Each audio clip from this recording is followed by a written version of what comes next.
Well, Razorback fans, there was some big news that happened in Sam Pittman's press conference yesterday where two players, two tight ends, are no longer on the team. I don't think it's that big of a deal. So let's talk about it on today's Locked On Razorbacks podcast.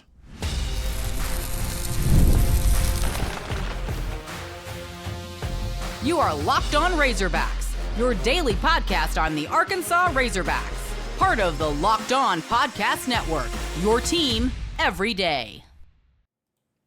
And welcome into Locked On Razorbacks podcast. I am your host, John Neighbors. I am also the host of Inside Arkansas Live, which you can catch every weekday starting at noon on Inside Arkansas and InsideArkansas.com. Today's episode, of course, is brought to you by FanDuel. You can start the season with a big return on FanDuel. New customers can place a $5 bet, and you'll get started with $150 in bonus bets. If you win your first $5 bet, visit FanDuel.com to get started. Hope everybody's having a wonderful Tuesday as we have plenty of things to get into today and plenty of things to discuss and continuing on with Razorback football. As we know, this week is a big one for Ole Miss, and we'll turn the page and we'll have a crossover with Stephen Willis of Locked On Ole Miss, which that one will be interesting and pretty heated. So I'm just going to let you guys get a little teaser on that. But still, there was a few things that happened yesterday in Sam Pittman's press conference with the media on Mondays. I'm going to be honest, like these press conferences that Sam Pittman has on Mondays, I would put the percentage maybe at 10% of it is actually something of note or something interesting. A lot of it's just his thoughts, and which is fine. And I know people have a job to do in the media and they do writing and whatnot, and they're trying to get stories. So I'm not hating on it.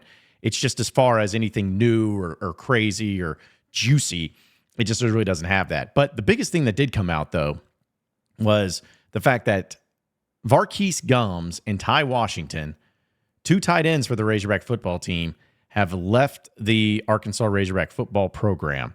Sam Pittman did not want to get into details on it, but it looks like it had to do with something that was a suspension, but it was like a permanent deal, and they are no longer on the team. Now, what's really unfortunate about this is just the fact that Var'Keyes Gums, for instance, he was on the team last year, and he was a transfer from North Texas, and he was one of the highly coveted tight ends coming out of that transfer portal. And I thought he was going to be a really impact player and never really found his groove on the team. He'd make appearances here and there, but really nothing too wild there. But Ty Washington is the one that's also extremely disappointing because we saw so many times that he had his games. You know, last year against Ole Miss there in Oxford, he had a great game. I think the first time he made a real legitimate appearance was in that Liberty Bowl when Arkansas didn't have a whole lot of players on the roster anyway because of opt-outs or transfers or whatever. And he ended up catching, I believe, 2 touchdown passes in that. And I'm going to give myself credit. It was one of my favorite tweets I ever had where I said Jefferson passed a touchdown to Washington in the Liberty Bowl. God bless America. I know it's probably not as funny now, but still, I thought it was pretty good. But he had a great game in that. And I thought he was going to be a really good part, a big part of this team, and maybe be able to really help out the tight end room. Because now it's basically Luke Has, who without question is the best tight end on the team, and had a really nice game in the game against Mississippi State. Had 4 catches for 59 yards and 2 touchdowns. And then you have Andreas Poschke, who has 3 catches for 19 yards, also had 2 touchdowns in that game, which is wild. So the tight end's got a lot of love. And then you'll have, of course, Maddox Lassiter, who's just the jack of all trades, man. That guy's pretty fun. And, he's playing in the tight end position, does a little blocking and whatnot.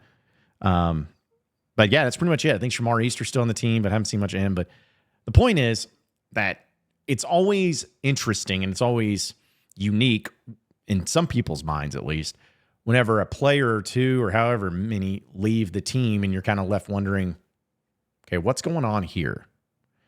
Now, this one's unique because it's 2 players of the same position who seemed like they were getting chances and opportunities, but are kicked off the team or leave the team or whatever the exact same time. Washington even played in the game against Mississippi State. I don't think he really recorded any major stats, but he did play in that. And Gums was... he hadn't even been around. He wasn't even on the availability report last week, I don't think. So it's not a surprise to see that something like that's happened. But to have them both leave at the same time during the same week, and the vagueness of it all is what's going to get a lot of people questioning and asking and wondering, is there something going on? Is there a deeper cut or anything like that? Now, I'm going to say this, and I got to be very careful about it because in this day and age, everything can spread very quickly, and you never really know what to expect or what could be the falling out from it. But I have always felt like players, especially this day and age in college sports, that leave or that bounce out while the season is going on, in football mainly, is not a huge deal. It happens pretty often, if you can believe it or not. You never want it to be a strong contributor. You never want it to be a starter, somebody that's really helping your team. And if they leave, it's going to have a major impact. And I don't think the success of Razorback football this season is going to rest on the shoulders of Var'Keyes Gums and Ty Washington. But when it's a unique thing like this, in the position, you just kind of scratch your head and look at, all right, well, what could it be? What could be the issues? What could be the possibilities? And I don't know anything about it. It could have been something as far as lacking playing time or lacking targets. They get frustrated and they want to do something different. It could have been where there was problems inside the locker room where, these guys may have been causing some issues or causing some problems. And Sam Pittman wanted them to get out. Because, again, the Var'Keyes Gums things would make a little more sense. But the fact that Washington played in the game on Saturday, that to me is also very telling. It had to be something that happened after the game, yesterday, something like that. Because to get with the Gums deal, that could have been something that happened previously and we're just now finding out about it. But when you have a player that played, wasn't like they held him out and said, no, you can't play. And people were wondering, why is he not playing? And then that ends up being an issue. No, he got into the game and he's gone. So that tells me something. And also the tone that Sam Pittman took when talking about it, that tells me that there had to be something a little bit more in depth about this. And maybe it was something very sudden. And maybe it's something that Pittman was just like, okay, we're done. We're moving on. We're not dealing with this. We got too much going on. We got bigger fish to fry. So I'm not accusing anybody of anything because, again, I know nothing. I know nothing about the ins and outs and why or why not. I don't think any of us truly will. There's always two sides to every story. This is what I do. I look at all the facts in front of us and look at the variables and be like, all right, so what could this mean? What could this mean? And see if I can make sense out of it. And so for that, I look at it as it must have been a big enough problem for Sam Pittman to say, okay, we're done and you're off the team permanently. You're not having a chance to come back. To get to that point as a head coach, to me, it usually takes about, okay, did you give them multiple chances and they didn't come through? Or was it something that you just got tired of and you wanted to move on from? Sam Pittman and Arkansas have a good thing going right now. It's not perfect. It's not the best ever. But folks, they're 3-2 in the SEC. They're 5-3 overall. They have 4 games left of the season, and you got a big, important game against Ole Miss this upcoming weekend in Fayetteville.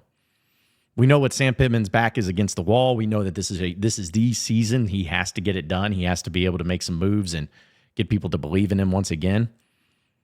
And my whole opinion on it, my whole theory behind it, this is just coming out from my gut feeling here, is that Pittman was like, I'm not dealing with this. I'm not even going to risk it. This isn't worth it. You're done. You're moving on. You're out. I don't want you to be a part of this team. I don't want you to poison the locker room. I don't want you to make it bad. I don't want you talking to anybody. You need out. I don't think that's a decision that Pittman comes to lightly, but I also understand that he can't risk it because we've seen it happen before, folks, even under Sam Pittman, where late in the season, the locker room started to have some issues, and it ended up costing Arkansas in some capacities. I think last year was the dead set giveaway of it. There was a lot of issues, but the locker room, it wasn't it. Because even Arkansas started the year, though they were losing games, they started the year competitive, feeling strong, but then at the end of the year, they got smoked by Auburn and Missouri at home. So they had let go of the rope. It was a bad deal. It was a bad deal all around. And if I'm Sam Pittman, I'd probably approach it the same way, where I'm not even risking it. I'm not even talking about it. Nope, out, done. We're not doing this. We don't have time for this. You're either in or you're out. You're either being a part of the reason why we're moving forward, or you're holding us back. And either way, you got to know what the answer is up front. So will we ever find out what the real reason was? I don't know. And again, I want to make sure I'm clear on this. I don't know exactly what happened. But given the tone of what Sam Pittman said, given the timing of it, given the way it's gone, and given just the overall sense of everything, it certainly seems like that whatever it was or whatever problem that there was inside the locker room of Arkansas and with these two individual players, Pittman wasn't having it and wasn't going to allow it to do any sort of damage, because that's really what it comes down to. This was a move to avoid damage, not for him personally or his or publicity or anything. This to me was, I'm cutting the head off right here. I'm not messing around. We're not even going to risk it. This is something to help the team out. I'm not even going to risk them having any issues. So we'll see. I hate for them, but I also understand it. And, if you wish them nothing but the best of luck, and, transfer portal's there, and I'm sure that there'll be guys that try to find a new stop. But weird situation, weird time. I wouldn't say the timing's weird, but it's more common than you think.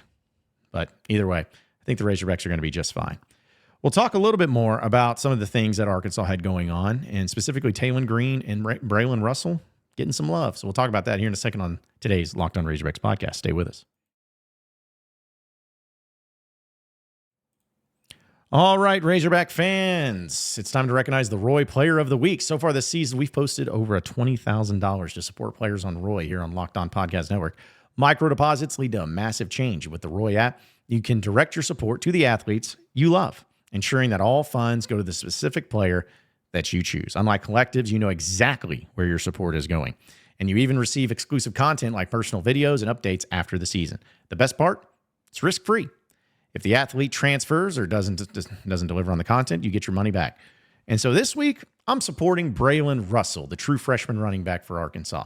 I just pitched in $100, and I'd love for you to join me. Even $10 makes a difference. So let's show Braylen Russell and his great 175-yard performance this past weekend the love and keep him connected to the school here at Arkansas. Remember, pay today, celebrate tomorrow. Your support sets your team up for success.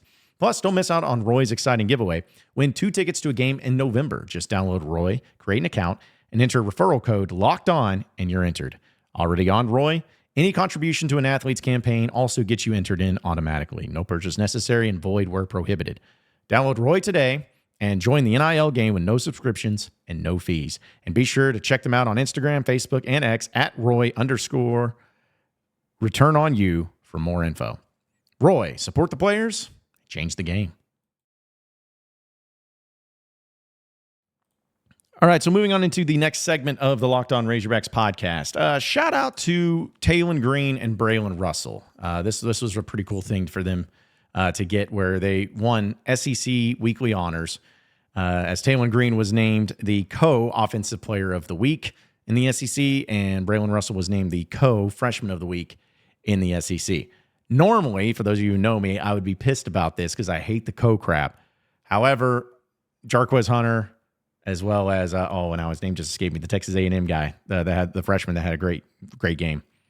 Those two had some really impressive performances, so I'm not going to hate on them for getting that. It's mainly just the ones that are very obvious, where it wasn't anywhere close to what the performance had from a previous player. But that's neither here nor there. But yeah, just a great performance. Braylen Russell had 175 yards on the day, 16 carries. He averaged 11 yards a carry. Who knows? He may have had more. They may have kept it in longer if he wouldn't have had that cramp there at the end. But he became the first Arkansas freshman to rush for 175 or more yards since Darren McFadden had 187 against South Carolina in 2005. So that's pretty impressive. And I think he's going to be a great player for Arkansas. He's just continuing to get better and better. He is from Arkansas, so I know it means a lot to him. But it's just great to see them continuing to build and all of that. But also Braylen Russell, not only Braylen Russell, but Taylen Green. We've talked about him a little bit. I think we did yesterday on the podcast. But in the fact that this game, he went 23 of 30 for 314 yards and a career-high 5 touchdowns while rushing 79 yards and a touchdown on 8 carries. I mean, he had 6 touchdowns. 6 touchdowns in this game.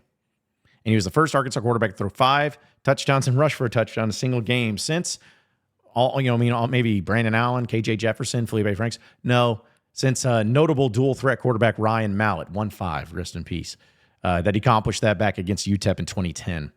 So it's his 5 touchdowns are tied for second most nationally in a single game this season, and he is one of 2 Power 5 quarterbacks to throw for 5 touchdowns and rush for a touchdown in a single game this season with Cade Klubnik of Clemson. So really impressive. But here's the thing is Taylen Green's accuracy has really started to get so much better. For the first 5-6 games of the season, you saw him getting 50% completion percentage pretty much in any game.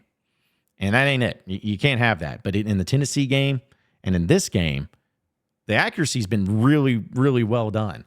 And Sam Pittman talked about that accuracy and the progression that Taylen Green's been able to make so far this year. Again, I think people around him have played better. And, when you run the ball and your play action becomes better and your time to throw the football and to get open becomes better.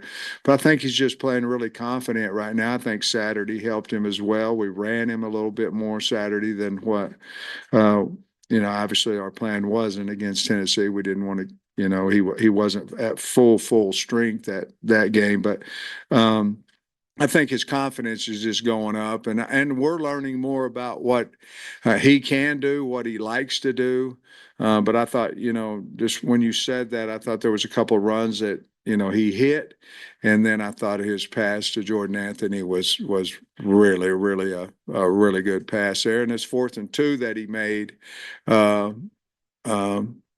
4th and 2 that he went 45 yards on, but we got the 2 yards. I thought that was an outstanding play as well. But I think he's just playing really confident because of the guys around him. I think are playing playing better as well. So when you hear that from Sam Pittman, he talks about the players surrounding him. And I believe there's a lot to that. I really do. And I understand the coach saying that. It's about protecting his quarterback and saying that that's a big part of it. Because to that point, I do believe that there have been players around Taylen Green that have been performing better, mainly the offensive line. The offensive line has been doing a much better job of keeping him upright. I know Mississippi State's not great, but even since compared to that A&M game earlier this year to where they're at now, they've done a tremendous job of keeping him protected and keeping him upright. So that helps, and that's always going to help the confidence. But then you throw in some other players in the skill position group, like the Braylen Russell and what he's been able to do. You throw in some of the wide receivers that have been stepping up. Isaac Teslaw doing some things. You got Luke Has now getting into the mix there too. Finally starting to break through a little bit. You throw in, whether it's Satania, he mentioned Jordan Anthony getting a touchdown pass. When you have all the players that are surrounding him, it's always going to make it a lot better for him. But to take it one step further, it is about Taylen Green being comfortable and confident. And I'm going to give him a lot of praise for this because when he came from Boise State, we knew what he was as far as accuracy goes. We knew what it looked like when it came to what he was able to do in that conference. And it was a little, I wouldn't say scary, but it was a little concerning when you see him coming into the SEC. How is he going to handle it? And at first, it didn't look great. It didn't look like he was going to be able to stay back in the pocket and deliver throws that he just looked like fish out of water. He was out of his element, all that stuff. Well, he's really stepped up, and you got to give a lot of credit for him staying with it. He didn't let the outside noise get to him. He didn't let the poor play get to him. He didn't let the injuries get to him. He didn't let any of that get to him. He just kept on grinding, kept on grinding. And you really got to give him a lot of praise in that. And for him to come out and do it that way is awesome. And so shout out to him, shout out to Bobby Petrino, shout out to the team surrounding him, and shout out to Sam Pittman for believing in him and keeping him going and keeping him motivated, because it's definitely been a night and day difference in seeing Taylen Green now and Taylen Green earlier this year. And that's why he was awarded with the SEC Co-Player of the Week. We'll talk about some of the other injuries and some of the updates there for Sam Pittman here on the other side of the break. So stay with us here on the Locked On Razorbacks podcast. All right, folks, get ready to tackle the NFL action with FanDuel, America's #1 sports book. Whereas right now, new customers can bet $5 and get $150 in bonus bets if you win. The FanDuel Sportsbook app gives you everything you need to place bets on the NFL all in one place. So when you get a hunch in the middle of the game, You can check out the latest stats, view live play-by-play, and so much more on the same page where you place your bets. Just visit FanDuel.com to join today, and you'll get started with $150 in bonus bets if you win your first $5 bet. That's FanDuel.com. Never waste a hunch and make every moment more with FanDuel, an official sports book partner of the NFL. All right, so final segment here on the Locked On Razorbacks podcast. The injuries are still something that Arkansas is having to deal with, and there's a few players of note that are going to be the most interested to watch, guys that didn't play this past week. One of them, of course, being JaQuinden Jackson and also Jalen Braxton. But the Patrick Kutas angle is also interesting too. So Sam Pittman went into some of the personnel changes, some of the injuries, what may be there. So let's hear from what he had to say on it. I don't think so. I mean, Kutas started. I think him and Blackstock will be there. Our tight ends are our tight ends that played. No, I don't think we'll. I think JaQuinden Jackson will be doubtful again this week. I think Rodney Hill will be probable, and Jalen Braxton will be doubtful as well.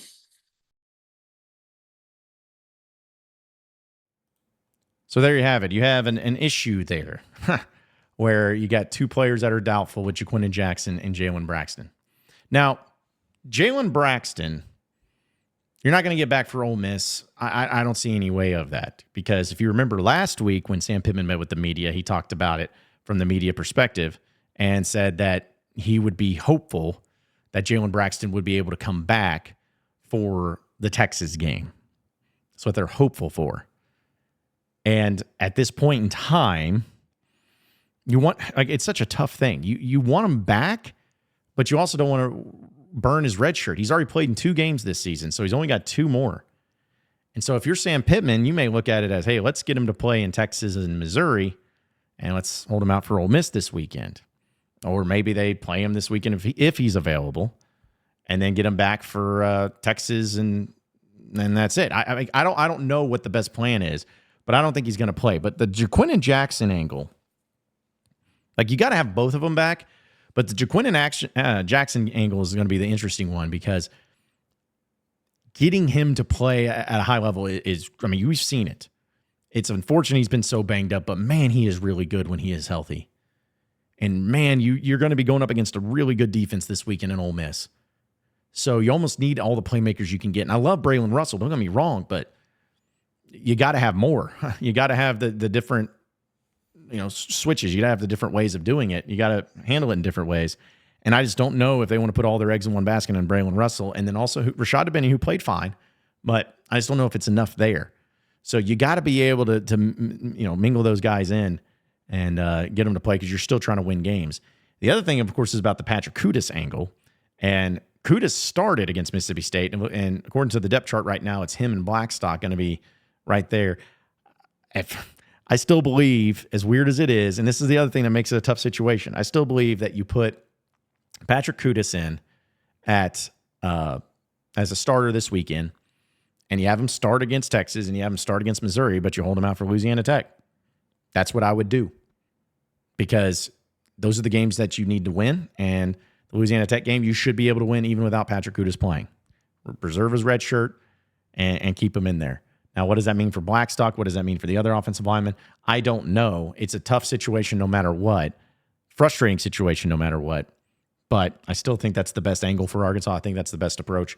But you got, JaQuinden Jackson's the one that's, I think, is probably the most likely of those listed that's going to play this weekend. But even then, I'm not totally sure he's going to. I hate it. I want him to play. But I don't want him to play hurt. But you feel like you need him. And it'd really be nice if he did. So we'll have to wait and see. Maybe later this week we'll find out a little bit more. But appreciate each and every one of you listening in and watching into the Locked On Razorbacks podcast. Be sure to like and subscribe to the podcast on iTunes or on Google Play. You can also get after me on Twitter at John Neighbors Show for any questions, comments, concerns that you may have. We'll keep it going from there. Same podcast time, same podcast channel tomorrow afternoon. Have a great rest of your day, everybody. We'll see you then.